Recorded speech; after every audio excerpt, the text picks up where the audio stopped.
Hello, and welcome to another episode of Bare Bones Wargaming, a show with no bells, no whistles, no frills, just a man, a camera, and his game.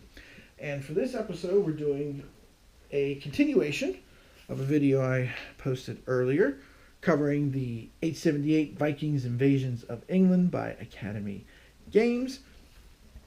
And the way the draw ended up happening with this is I had the two Viking factions drawn first, as you can see over here on the turn chart on the record track here. And now we're getting ready to play the English one. So I wanted to show some of how the English turn worked. So I went ahead and split those two videos, these two videos here. So now the English one, the Thegan, and again, I hope I'm pronouncing that right. And English history is not my forte, but I like this game. So hence why I picked it up. So anyway, so the Thegans, again, you start with your reinforcement phase. And for the English, you get to put a trooper in any space that is a reinforcement center. Now, if you look here at this spot, you can see this is the symbol for the reinforcement, and it tells you how many people to put in there. However, if a reinforcement space, like this one here, is controlled by the Vikings, then you cannot place reinforcements. So as the English, you want to protect those big time, and as the Vikings, you want to get your hands on them as fast as you can. So I'm going to go ahead and deploy my Thegan reinforcements, although it's a little slim pickings here right now because there aren't a whole lot of places that are left. The Vikings are getting close to having enough control of things that they might be able to win this in the near future, because they have the entire southern part of England under control. And with the expansion, the different colors on the map here, they basically denote different types of kingdoms. And I'm not sure which kingdom that is down there at the bottom of England. So, you can deploy your units, however many units it allows you to, in the reinforcement centers. Now, the other part of the reinforcement turn deals with the fled circle up here. You can go ahead and take your troops from the fled circle and put them in any reinforcement spot. Now, I got a lot of these green guys that took off. They hightailed it. So the question now is, where do I want to put them? Well, I could put them here and directly confront the big Viking army that's there, or I could put them down here and try to invade and take over some of these places and knock the Vikings down off the track. Because now, in the game, we're approaching the point where on round 5, you can start to be concerned about the treaty. In the treaty turn, once you hit round 5, if the Vikings control 9 spaces at the end of a turn, they will win the game. So I think what I'm going to do is I am going to take these guys and put them here and basically go on a rampage. So now I have to choose cards. Now I do have a little bit of a problem, a good problem and a bad problem.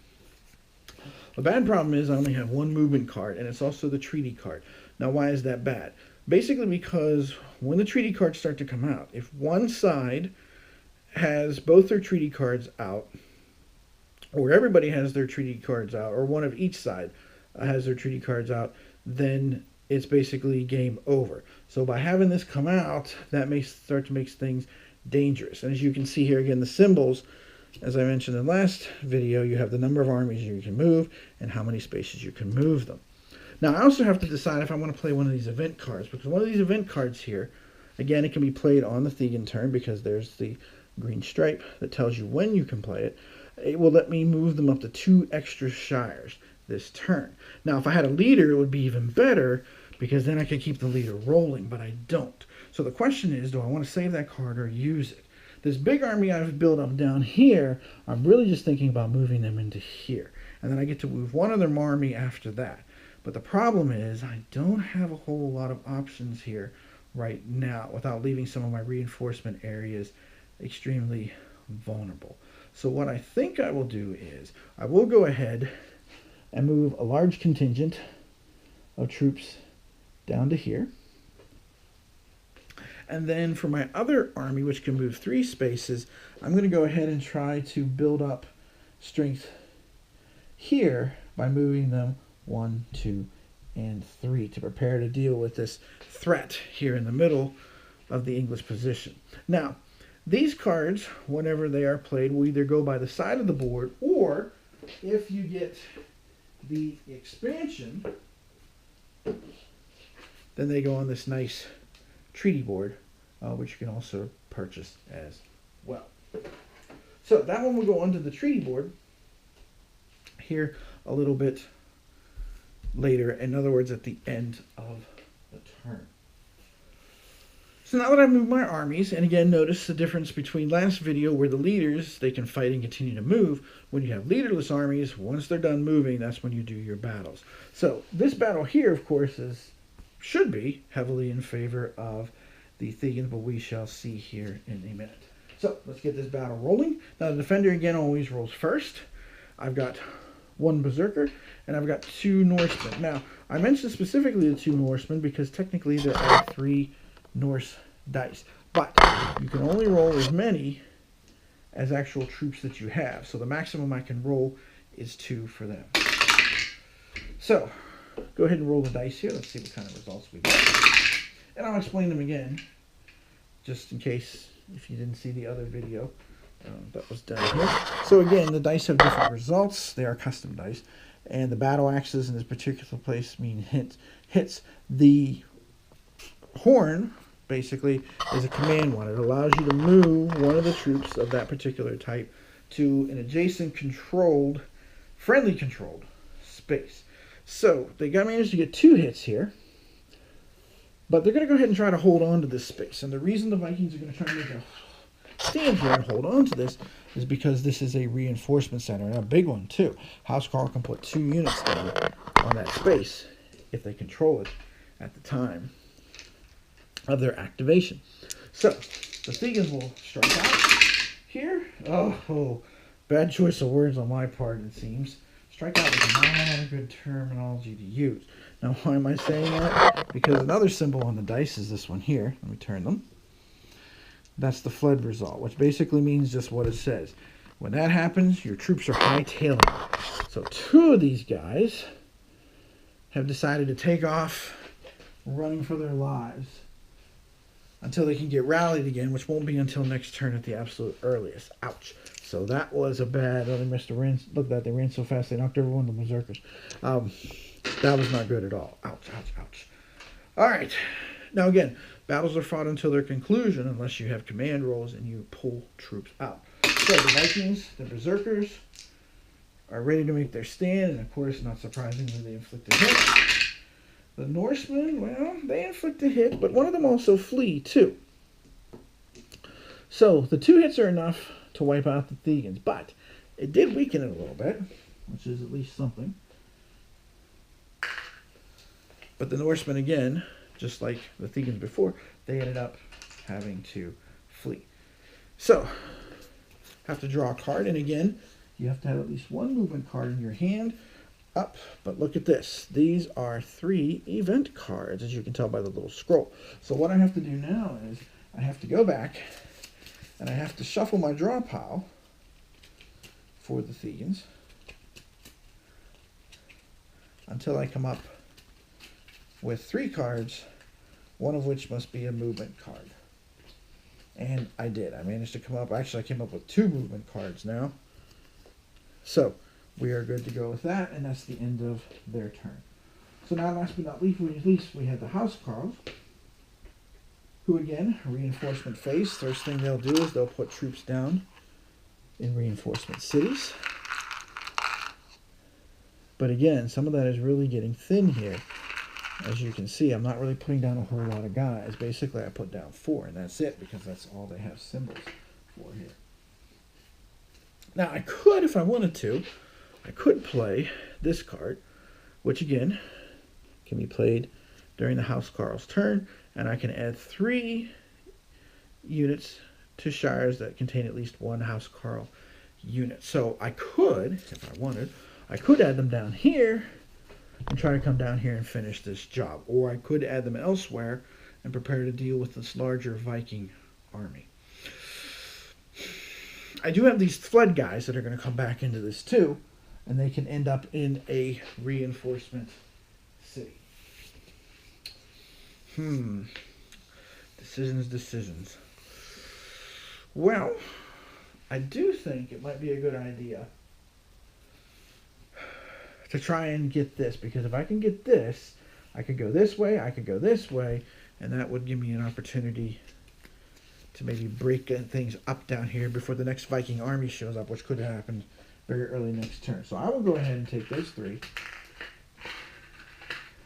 and I will deploy them down here for the opportunity to try and finish the job from last time, and hope, of course, that I'll get my house carls drawn again early for the next turn, because Alfred the Great also shows up next turn, and I'll take the fled guys and I'll bring them down to here as well.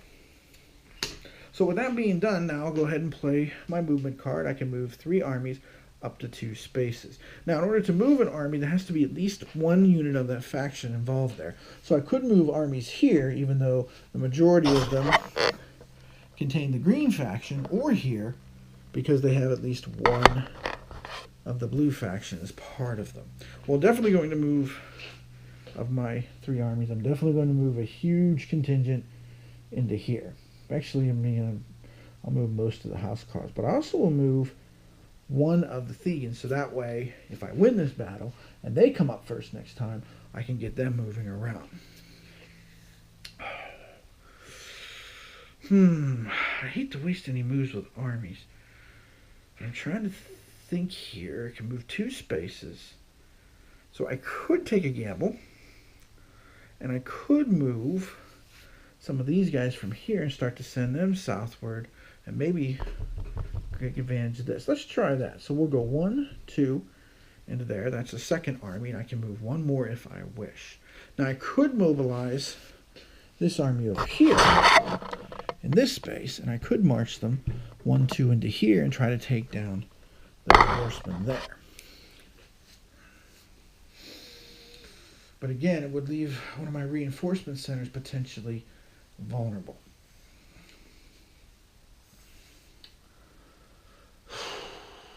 You know what? I'm just going to eschew my last army to move, because I just don't really think that's the best idea right now to do. I won't weaken that down any further.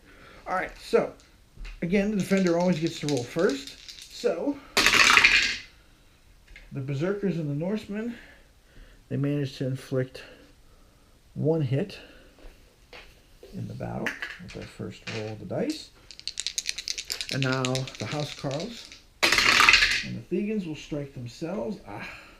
But not very well. Well, they did manage to get 1 hit. Okay, so the Norsemen will be removed first out of that. However, one of the Housecarls fled and hightailed it. Okay, not a disaster, but not exactly the best result either. So now we're left with a lone Berserker, actually down there going wild, taking down as many of the enemies he can, which is just 1, unfortunately for him.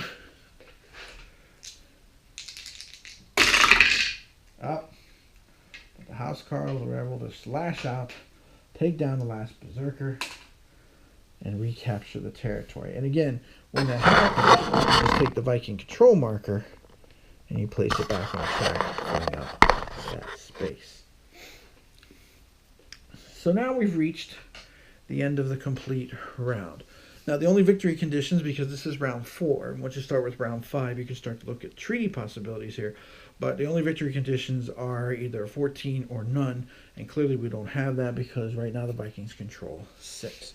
So, move the marker forward 1 space, and then Alfred the Great will be coming in. You take these blocks, put them back into this handy bag, shake it up, as the cards would say, and start a brand new round. Oh, bad luck for the English, because it's going to be Berserkers, which means, of course, they will get a brand new army coming into the game to land on the English coast somewhere. Yeah, this is probably, this is going to be ugly. So, but at this point, I'll end this, because, again, I just wanted to give you an idea how this game plays. So it's a complete round of play. Hope you enjoyed it. Hope you found it informative and helpful. So this is Tim Porchnoy for Bare Bones Wargaming, wishing you victory and good times in all your games.